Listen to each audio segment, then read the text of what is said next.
S-400 तबाह की है। ना सिर्फ तबाह किया है बल्कि पाकिस्तान के J-10 जो हैं वो इस वक्त जम्मू कश्मीर के अंदर इंडियन ऑक्युपाइड जम्मू कश्मीर के ऊपर फ्लाई कर रहे हैं। वहाँ पे एयर सुपरियॉरिटी हमने गेन कर लिया और वहाँ पे उनका कोई भी जहाज नहीं उड़ा। मकबूजा कश्मीर के अंदर इस वक्त सिर्फ पाकिस्तान के जहाज उड़े हैं, उनका कोई जहाज उनके करीब करीब भी मौजूद नहीं है। पाकिस्तान के ऊपर से लेके नॉर्थ से लेके साउथ तक जितनी एयरफील्ड्स हैं अल्लाह के खास करम से सारी हमने तबाह कर दी। श्रीनगर जम्मू से लेके नीचे गुजरात तक जितनी एयरफील्ड है अल्लाह ने हमें एजाज बख्शा है, अल्लाह ने हमारी मदद की है। सारी एयरफील्ड पाकिस्तान एयरफोर्स ने उनकी तबाह कर दी है, पाकिस्तान आर्मी ने मिलकर उनकी तबाह कर दी है। और इसके अलावा इनका जो मिलिट्री इंटेलिजेंस का हेडक्वार्टर है वो भी हमने तबाह कर दिया। और अल्लाह का बड़ा खास करम है कि हमारा कोई भी जहाज किसी किस्म के जहाज के ऊपर कोई ना फायर हुआ है, ना ही किसी जहाज को कोई डैमेज हुआ है। अल्हम्दुलिल्लाह सब सेफ है, सलामत है। अपनी दुआ में याद रखिएगा।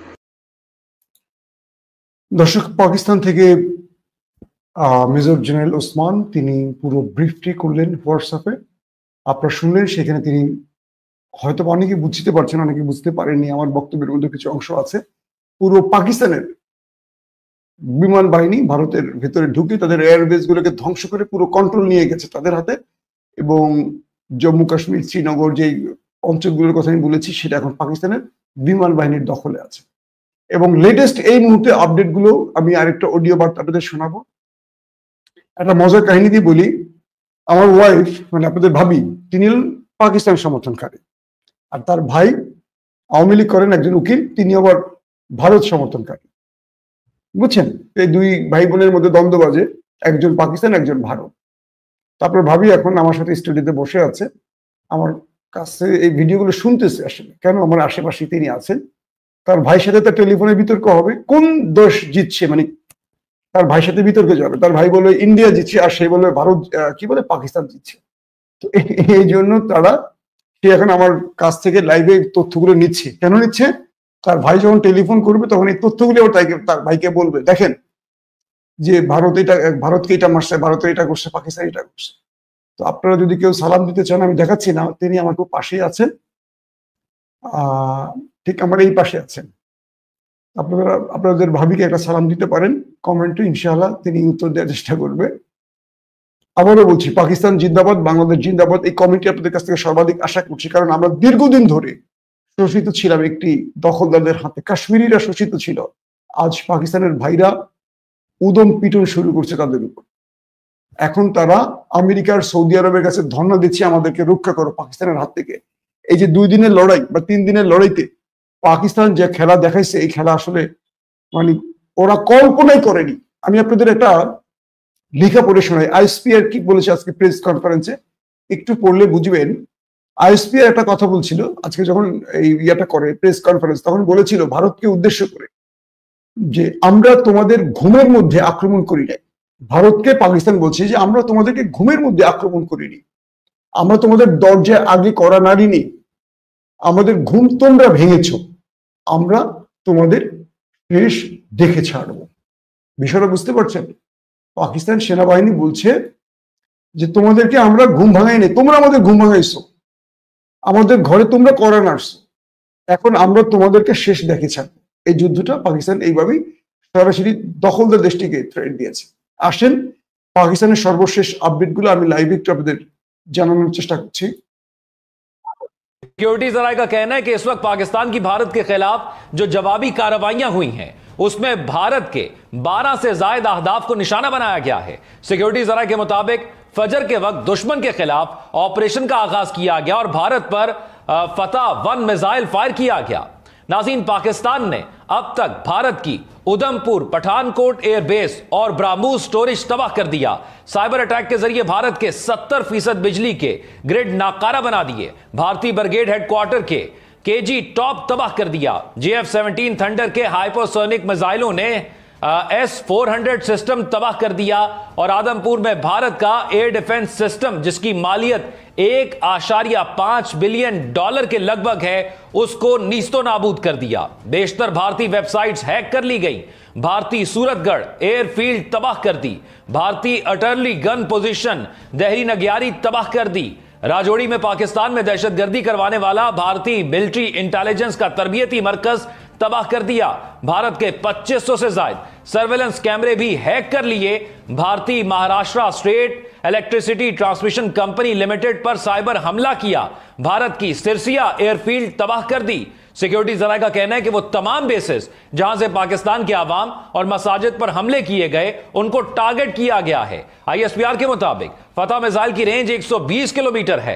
मिसाइल में जदीद नेविगेशन सिस्टम और आला दुरुस्तगी शामिल है। दूसरी जानिब सियासी और अस्करी क़यादत ने फैसला किया है कि भारत ने मजीद जारियत दिखाई तो टारगेट हाई वैल्यू होगा, जबकि दुश्मन के मजमूम इरादे भांपते हुए पाकिस्तान नेवी ने अपने लड़ाका जहाजों को पानियों में उतारकर उन्हें मखसूस मकामात पर पहुंचा दिया है। पाक बहरिया का कहना है कि वो किसी भी मिस एडवेंचर का मुकाबला करने के लिए तैयार है। पाकिस्तान नेवी का कहना है कि भारतीय एयरक्राफ्ट करियर और जहाजों की मुसलसल मॉनिटरिंग की जा रही है।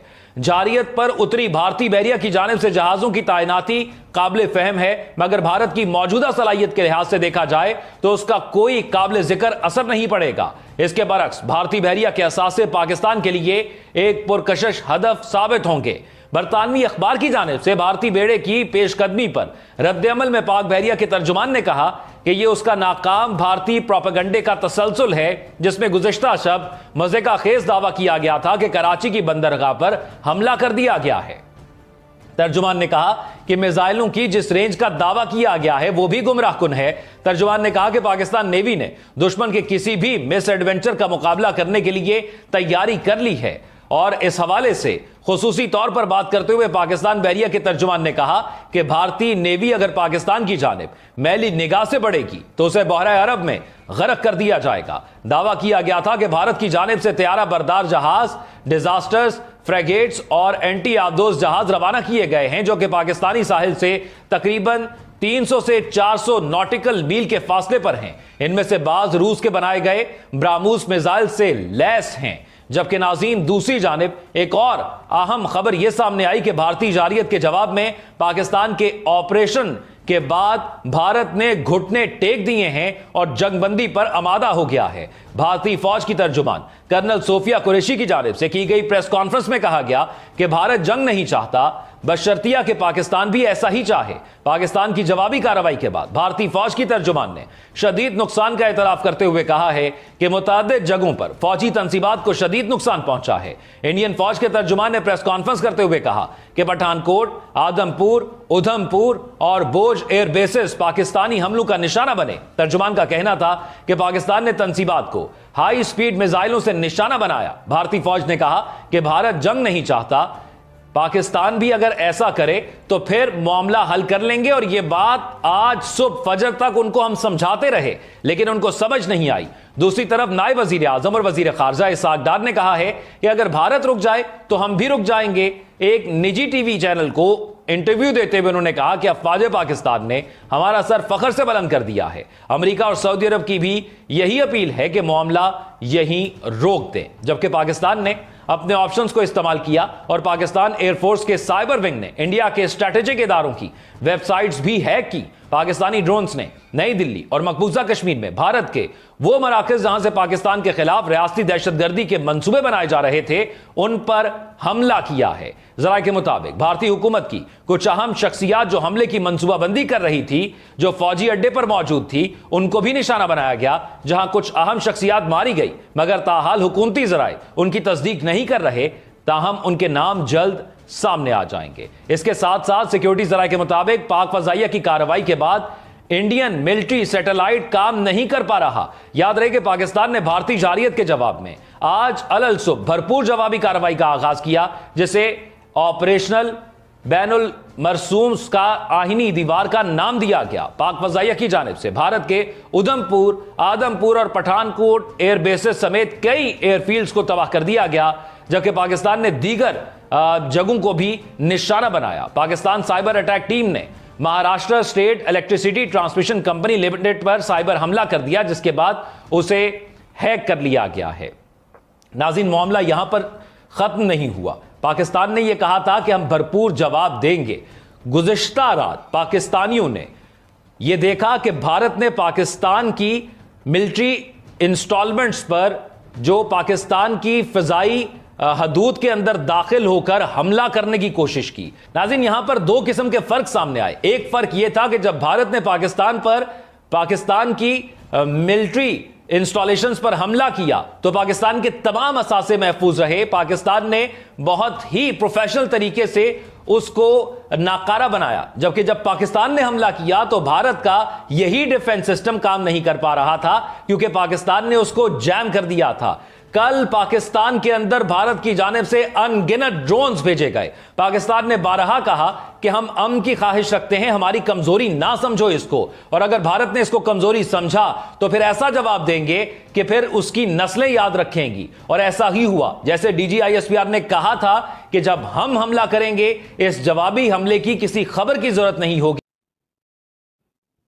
প্রিয় দর্শক, আমরা পাকিস্তানের একজন সাংবাদিকের টেলিভিশন নিউজের একটি অডিওতে আপনাদেরকে পুরো শোনালাম যে কি কি কি কি হয়েছে, ভারতের কোথায় কোথায় আক্রমণ হয়েছে, ডিটেলটা আপনারা শুনেছেন।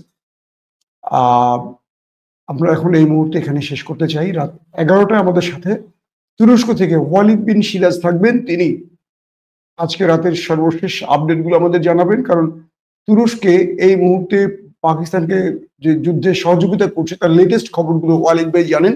এবং টিআরটি ওয়ার্ল্ডে ভারত পাকিস্তানের যুদ্ধের এই মুহূর্তে পুরো চার্জ ওয়ালিদ ভাই সিরাজের রয়েছে। আন্তর্জাতিক টেলিভিশন টিআরটি ওয়ার্ল্ড, সেই টেলিভিশনের পাকিস্তান এবং ভারতের যে লড়াইটা চলছে এটার পুরো নিউজ কভারটা, মানে নিউজের প্রধান দায়িত্বে আছে তিনি। এবং পুরো কম্পাইল নিউজগুলো আজকে আমাদের রাত 11টার লাইভ শোতে আমরা জানাবো আপনাদের। সেই পর্যন্ত বিদায় নিচ্ছি। অবশ্যই আমাদের চ্যানেলটি সাবস্ক্রাইব করে আমাদের সঙ্গে থাকবেন, ফেসবুকে লাইক ফলো করে আমাদের সঙ্গেই থাকবেন, দোয়া করবেন বেশি বেশি করে। এবং শেষ আরেকটি কথা বলবো, কাশ্মীর মুক্তি পাক, ফিলিস্তিন মুক্তি পাক, পৃথিবীর প্রতিটি নির্যাতিত মানবতা মুক্তি পাক। আমরা যুদ্ধ চাই না, আমরা শান্তি চাই। আল্লাহ হাফিজ। ওপেন দাইস মানে সত্যকে সত্য বলা, মিথ্যেকে মিথ্যে বলা। আমরা শোনা কথা নয়, চোখে যা দেখি তাই বলি।